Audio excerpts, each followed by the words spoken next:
Rəhm elə dön sənsizlikdən sıxılmayım. Toparlanım saçların kimi dağılmayım. Səni tanıyana dək illərlə düşünürdüm. Görən arasından tutum eşqin yıxılmayım. Bu adam səhv edər özünü evə bağlayaraq, sənə görə ağaran saçlarını saxlayaraq. Buna bütün ürəyimlə inanıram günün biri. Zəng eləyib gəl deyəcəksən ağlayaraq. Elə səndə də az yoxdur, bilə-bilə dərdim çoxdur. Vurdum elə yara ürəyimə, sevməkdən gözüm qorxdu. Dərdimin adı sənsizlik, həyatımda düzənsizlik. Gələn yalan, gedən daha betər, məni yordu güvənsizlik.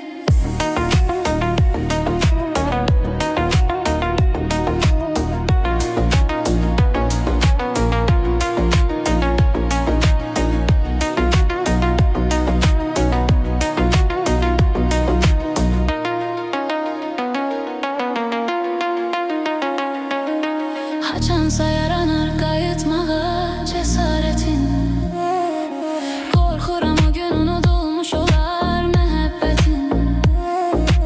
Ürəyi çıxarıb ataram mən sinəmdən. Yaşayarsa sənə biganəlik xəcalətin. Gözümün içində xoşbəxtlik görünürdü.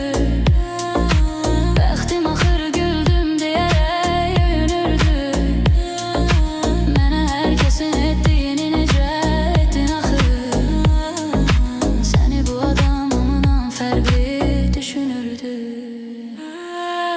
Elə səndə də az yoxdur, bilə-bilə dərdim çoxdur. Nelərə ürəyimə, sevməkdən gözüm qorxdu. Dərdimin adı sənsizlik, həyatımda düzənsizlik. Gələn yalan, gedən daha betər, məni yordu güvənsizlik.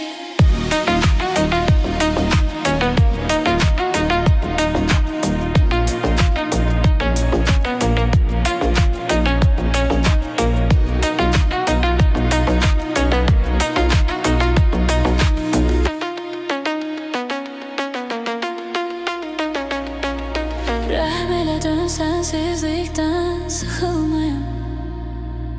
Toparlanım saçların kimi dağılmayım. Səni tanıyana dək illərlə düşünürdüm. Görən arasından tutum eşqin yıxılmayım. Bu adam səhv edər özünü evə bağlayaraq, sənə görə ağaran saçlarını saxlayaraq. Buna bütün ürəyimlə inanıram günün biri. Zəng eləyib gəl deyəcəksən ağlayaraq. Elə səndə də az yoxdur, bilə-bilə dərdim çoxdur. Vurdun elə yara ürəyimə, sevməkdən gözüm qorxdu. Dərdimin adı sənsizlik.